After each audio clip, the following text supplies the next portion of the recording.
Hello students, today we will learn about the financial statement with adjustment. कुछ adjustment के videos हमने पहले भी अपलोड किए थे जिसमें से हमने क्लोजिंग स्टॉक और आउटस्टैंडिंग को समझा था.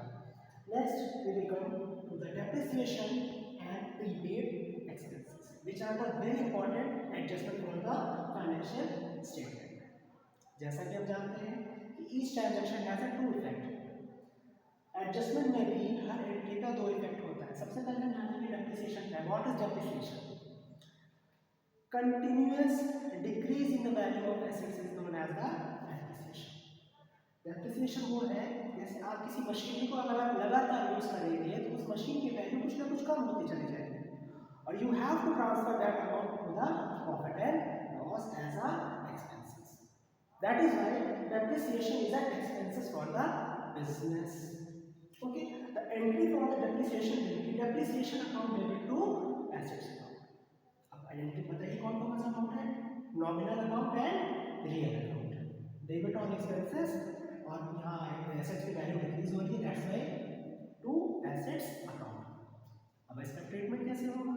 प्रॉफिट एंड लॉस के डेबिट साइड में डेप्रिसिएशन को चार्ज कर देंगे एंड बैलेंस शीट के एसेट साइड में रिस्पेक्टेड मशीनरी या फिर एसेट्स उसकी वैल्यू को कम कर देंगे. डेप्रिसिएशन में हमारे डेप्रिसिएशन का मेथड कुछ भी हो सकता है, स्ट्रेट लाइन हो सकता है या फिर डिमिनिशिंग वैल्यू हो सकता है.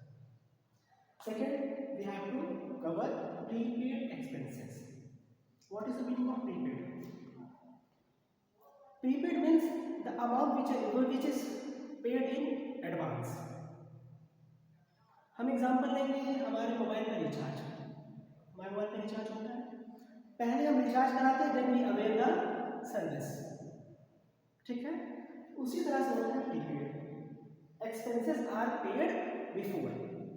अच्छा, कुछ आप एक्सपेंसेस को बिफोर पेमेंट करते हो, इस वजह से prepaid expenses is treated as a assets for the business. कौन से एसेट्स? Current assets. इसके एंट्री क्या होगी? Prepaid rent account debit to rent account. ठीक, prepaid means the amount is already paid या previously paid या paid in advance. ट्रीटमेंट क्या होगा इसका? प्रॉफिट एंड लॉस के एक्सपेंसेस से वो प्रीपेड माइनस हो जाएगा. अच्छा, माइनस होगा तो क्या होगा? कहीं ना कहीं वो आपके प्रॉफिट को वो इंक्रीज कर देगा. कैसे इंक्रीज करेगा सर?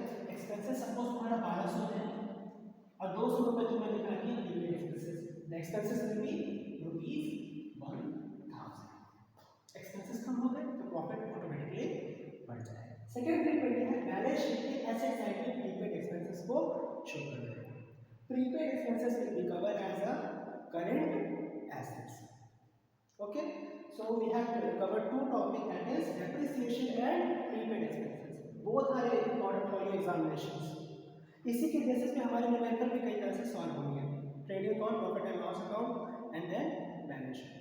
अच्छा, चारों हमने एडजस्टमेंट जो पढ़ा है, चाहे क्लोजिंग स्टॉक को छोड़ के जितने हमने एडजस्टमेंट पढ़े हैं उसमें हमने ये देखा है कि हमारे जितने ज़्यादातर जो चीज़ें आ रही हैं एडजस्टमेंट आ रहे हैं, ज़्यादातर प्रॉफिट एंड लॉस और बैलेंस शीट को ही अफेक्ट कर रहे हैं. ठीक है, तो डेप्रिसिएशन के बारे में समझते हैं. Depreciation is a gradual decrease in the value of assets. That is why depreciation is a expenses for the business. And entry will be depreciation account debit to assets being decrease in the value of assets or being depreciation charge. Relation लिखते हैं.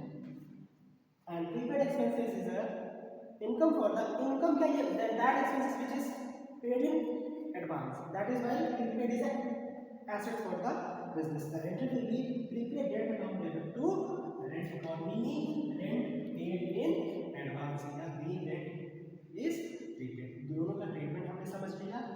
Depreciation को profit and loss के debit side में दिखाएंगे और balance sheet के concern asset से less कर देंगे और जो लेस वैल्यू आएगी हम बैलेंस शीट में शो करेंगे net. Then treatment profit and loss में प्रीपेड का क्या होगा? एक्सपेंसेस से माइनस हो जाएगा और that will be shown in the balance sheet asset side. Okay, that's all for today.